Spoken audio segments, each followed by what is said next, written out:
विकसित भारत संकल्प यात्रा के दौरान भाजपा के सदर विधायक अंकुर राज तिवारी ने छपिया छितौना गांव में गिनाया सरकार की उपलब्धियां, पीएम मोदी और सीएम योगी का किया बखान। आपको बता दें कि पूरे देश में विकसित भारत संकल्प यात्रा कार्यक्रम चल रही है, जिसके क्रम में सिमरियाओं ब्लॉक के छपिया छितौना गांव में ग्राम प्रधान फिरोज अख्तर के नेतृत्व में कार्यक्रम का आयोजन किया गया। इसका लाइव प्रसारण भी दिखाया गया। वहीं पीएम मोदी के द्वारा लाभार्थियों से पूछताछ करते हुए और सरकारी योजनाओं के बारे में जानकारी लेते हुए इसका लाइव प्रसारण का कार्यक्रम किया गया। भाजपा के सदर विधायक अंकुर राज तिवारी लाइव प्रसारण के कार्यक्रम के बाद अपने संबोधन में कहा कि प्रधानमंत्री नरेंद्र मोदी और सीएम योगी के द्वारा विकसित भारत संकल्प यात्रा चलाई जा रही है। इस कार्यक्रम से लोगों के घर तक सरकारी योजनाएं पहुंच रही हैं। जिन लोगों को इस योजना का लाभ नहीं मिला है वह लोग अपना लाभ प्राप्त कर सकते हैं, लेकिन जिन लोग लाभान्वित हुए हैं उनसे विधायक ने बातचीत करते हुए वहां पे महिलाओं को प्रधानमंत्री आवास से संबंधित पत्र देने पर उनसे बातचीत किया कि कहीं पे आपको कोई दिक्कत तो नहीं, किसी ने कोई घूस नहीं लिया। इस बात को लेकर कब लोगों ने आश्वस्त किया है कि सरकार के द्वारा चलाई जा रही योजनाएं लोगों तक सीधे पहुंच रही हैं और किसी तरह की कोई दिक्कत नहीं आ रही है। हालांकि इस अवसर पर विभिन्न विभागों के स्टॉल भी लगाए गए, जबकि इस कार्यक्रम में मुख्य विकास अधिकारी संत कुमार भी मौजूद रहे। वहीं जिला उद्योग अधिकारी, पशु विभाग, कृषि विभाग और स्वास्थ्य विभाग के द्वारा कैंप का भी आयोजन किया गया। आवास मिल गया आपको, संतुष्ट है आप? सरकार के काम से संतुष्ट है? योगी जी मोदी जी को धन्यवाद दे रहे हैं। चलिए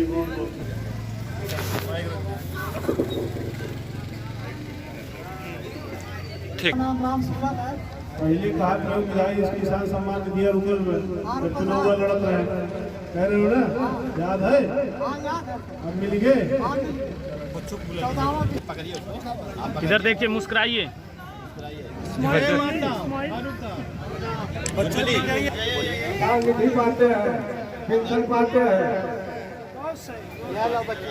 हाथ खड़ा करो।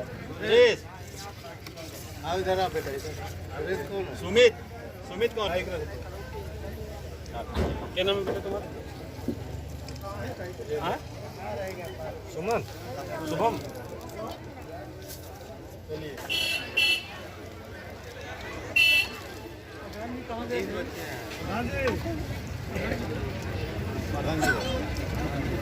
आज जो आपके गांव में कार्यक्रम आयोजित था, यह कैसा कार्यक्रम था? विकसित भारत संकल्प यात्रा के तहत ये कार्यक्रम था। सरकार की जन कल्याणकारी योजनाओं को जन जन तक पहुंचाना और बताना था कि आपको जो योजनाएं दी जा रही हैं क्या वो आप तक पूरी की पूरी पहुंच रही है कि नहीं पहुंच रही हैं। तो इस तहत जो है ये जानकारी भी ली जा रही थी और दूसरे ये कि लोगों को जागरूक किया जाता है कि जिन लोगों को ना मिल रही हो वो लोग अपना आवेदन करके और सरकार की योजनाओं का लाभ लें। कौन सी योजनाएं ऐसी थी जो आज सरकार की जो योजनाएं हैं, पीएम किसान सम्मान निधि है और वृद्धा पेंशन है, विधवा पेंशन है और भारत उज्ज्वला गैस योजना है, जो तमाम सारी सरकार की योजनाएं हैं। सरकार अपनी योजनाओं को जन जन तक पहुंचा करके जन जन से ये पूछ रही है कि क्या आपको जो हमारे स्तर से योजनाएं दी जा रही क्या वो पूरी की पूरी मिल पा रही है कि नहीं मिल पा रही है। भारत को विकसित करने में आपका क्या योगदान रहेगा?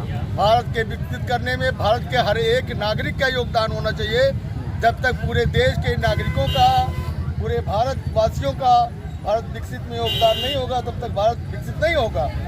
भारत के विकास में हर एक आदमी को अपना सहयोग देना पड़ेगा।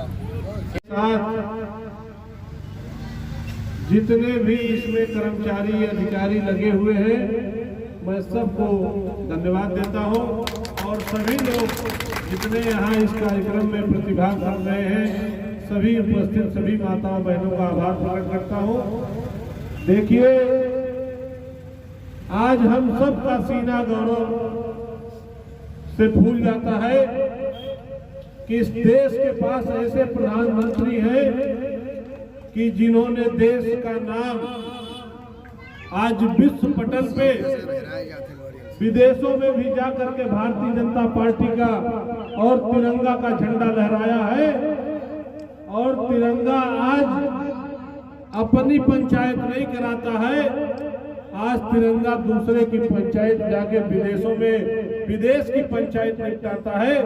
ऐसे तिरंगे को सम्मान दिलाने के लिए नरेंद्र मोदी जी जैसा नेता नहीं बेटा इस देश को चाहिए था। और जो भारत की जनता ने 2014 में अपना वोट दे करके नरेंद्र मोदी जी के ऊपर विश्वास करके उनको नेता नहीं बेटे के रूप में कमान दिया, तो आज देश की ये स्थिति है कि कहां हम दवाई दूसरे देशों से मांगते थे और कहां कोरोना की वैक्सीन बना के फ्री में बांट रहे हैं। आज उज्ज्वला योजना के तहत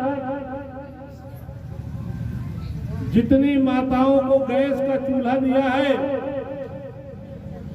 आप बताइए, मैं भी गांव का रहने वाला हूं। जब पहले चूल्हे पे खाना बनता था तो 200 सिगरेट का धुआं एक माँ अपने बच्चे का, अपने बेटे का, एक पति का, घर के लोगों का भोजन बनाने में एक महिला, घर की महिला जो चूल्हा बनाती थी, 200 सिगरेट का धुआं अपने फेफड़े में लेती थी, तब एक टाइम का खाना बनाती थी। चूल्हा फूंकते फूंकते आंख से आंसू निकल जाता था। बरसात के सीजन को याद करिए, तो बरसात के सीजन में अगर 2 सब्जी बनाने का मन करता था तो एक सब्जी पे ही आदमी अपना पेट पाल लेता था। और आज क्या समय है कि रात में हो, दिन में हो, चाहे जब हो, बरसात हो, धूप हो, आदमी गैस चूल्हे पे अपना खाना बना सकता है। उसी तरीके से शौचालय की योजना को देख लीजिए। पहले जो यहाँ चाचा दादा लोग बैठे हैं वो जानते होंगे कि पहले जिसके घर शौचालय रहता था उसको गांव का बड़ा आदमी कहते थे लोग। इसलिए बड़ा आदमी कहते थे कि उनके घर की बहू बेटियां कहीं बाहर शौच के लिए नहीं जाती थी, उनके घर में शौचालय रहता था। और मोदी जी जैसा नेता और मोदी जी जैसा बेटा इस देश को जब मिला तो प्रत्येक व्यक्ति को गांव में शौचालय मिला, और जितना शौचालय मिला हर आदमी को बड़ा आदमी बना दिया गया। सबके घर शौचालय देने का जो काम किया ये मोदी जी ने किया है। आवास योजना हो, राशन योजना हो, जितना सम्मान महिलाओं के लिए, जितना पेंशन योजना के तहत बुजुर्गों के लिए जिस तरीके से मोदी जी ने एक एक गरीब पिछड़े के बारे में सोचा है, उतना आज तक कभी किसी नेता ने सोचा नहीं था। बहुत बार आप लोगों ने वोट दिया होगा, बहुत बार सबको चुना होगा, लेकिन आप बताइए 2014 के बाद भारत का विकास दिख रहा है कि नहीं दिख रहा है? विकास दिख रहा हो तो हाथ खड़ा करिए आप लोग। विकास दिख रहा है, आप खुद सोचिए, बिना जाति धर्म के, बिना भेदभाव के, जिस तरीके से सबका साथ सबका विकास के नारे के साथ मोदी जी की सरकार और प्रदेश में योगी जी की सरकार काम कर रही है, आज तक कभी किसी सरकार ने काम नहीं किया था साथियों। आज उत्तर प्रदेश के बारे में लोगों की धारणा बदल रही है। बहुत ऐसे व्यवसायी परिचित हमारे हैं जो दूसरे प्रदेश में काम करते हैं, और पहले जब उनसे बात होती थी तो वो कहते थे कि उत्तर प्रदेश में गुंडागर्दी है, उत्तर प्रदेश में अराजकता है। और मैं आपको एक छोटी सी कहानी बताना चाहता हूँ कि एक हमारे मित्र हैं, डॉक्टर हैं, जो मेदांता एक हॉस्पिटल है लखनऊ में, वहां है पोस्ट। वो पहले दिल्ली मेदांता में बैठते थे और रहने वाले कानपुर के हैं। उनके पास लखनऊ से 2 बूढ़ा बूढ़ी गए और उनको पैर का ऑपरेशन कराना था। 2014 में जब यहाँ समाजवादी पार्टी की सरकार थी तो उनको उत्तर प्रदेश का समझ के डॉक्टर साहब ने कहा कि तुम्हारा ऑपरेशन हम आजे कह देते ही बहुत जरूरी है, नहीं तो तार पैर काटे पे। तो चाची कही कि ऐसा में बाबू पहले हम जाइए अपन घर सहेजी, पहले बिटिया हमार घरे बाय घर बाय लड़कियन के हम सहेज दे, और बाद आई तब ऑपरेशन कराई, और अगर लेट हो जाए भले घोड़वा कट जाए लेकिन घर छोड़े लायक उत्तर प्रदेश में ना बाय। तो वो डॉक्टर साहब इसी प्रदेश का था और मुझको बहुत तकलीफ हुई। अपना प्रदेश इस स्थिति में है कि आदमी अपना घर छोड़ करके, अपनी बेटियों को छोड़ करके घर से निकल नहीं सकता है। ऐसे प्रदेश में का मैं रहने वाला हूँ, मुझे बहुत तकलीफ हुई थी। कहीं पहले क्यों नेता आवे या गुंडा आवे गाड़ी ओवरटेक करत, और अगर मान ला ना गाड़ी रोकी तो गाड़ी रोक के डॉक्टर साहब को मारे लगा, डॉक्टर साहब कहें हम क्या करें, मार खा के चला जाए। लेकिन आज किसी की मजाल नहीं है उत्तर प्रदेश में कि किसी बहू बेटी को छेड़ दे, किसी की मजाल नहीं है कोई किसी का घर कब्जा कर ले। और आज अगर कोई करेगा तो उसके घर बुलडोजर चलता है। यहाँ बैठी हुई सभी माताएं बहनें, सभी नौजवान साथी जानते हैं उत्तर प्रदेश से या तो अपराधी प्रदेश छोड़ के चला गया है और नहीं तो इस दुनिया को छोड़ के चला गया है। इस स्थिति में आज उत्तर प्रदेश है। बाहर के व्यवसायी अब यहाँ व्यवसाय करना चाहते हैं। उत्तर प्रदेश आज जो सुशासन यहाँ पे है वो योगी जी की देन है, मुख्यमंत्री जी का काम है जो 6 सालों में 7 सालों में उत्तर प्रदेश की सूरत को बदल दिया है। इसी तरीके से देश की सूरत आज जो बदली नजर आ रही है उसके पीछे प्रधानमंत्री जी का हाथ है। आज गरीब खाए बिना नहीं मर रहा है, घर बिना नहीं मर रहा है, तो उसके पीछे प्रधानमंत्री जी की सोच और उनकी योजना है। आज आपको हर तरीके का राशन निःशुल्क मिल रहा है। 5 लाख रुपए का दवाई का बीमा आप लोगों को आयुष्मान कार्ड के माध्यम से मिलता है। पहले 1 लाख, 2 लाख, 4 लाख रुपया अगर कोई बिना कमाने वाला घर किसी अपने बेटा बहू माता की दवा के लिए 2-4 लाख ले लेता था किसी से खेत रेहन दे करके, तो याद करिए उस दिन को कि पूरी पीढ़ी, पूरा एक पीढ़ी पूरी गुलामी करती रहती थी, नौकरी करती रहती थी, ये अपना खेत छुड़ा नहीं पाते थे और पूरी एक पीढ़ी खेत रेहन पे ही रह जाता था।